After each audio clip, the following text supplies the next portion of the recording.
And what if she did it? What if Sydney killed Casey and Steve? Why would she do that? Maybe she had the hots for Steve and killed them both in a jealous rage. What would Sydney want with Steve?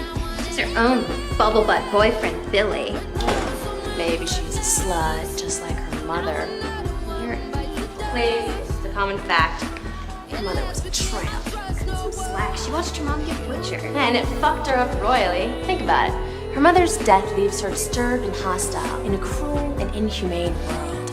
She's delusional, where's God, etc. Completely suicidal. One day she snaps. She wants to kill herself, but she realizes that teen suicide is up this year. And homicide is a much healthier therapeutic expression. Where do you get this shit? Ricky Lake. You are pathetic.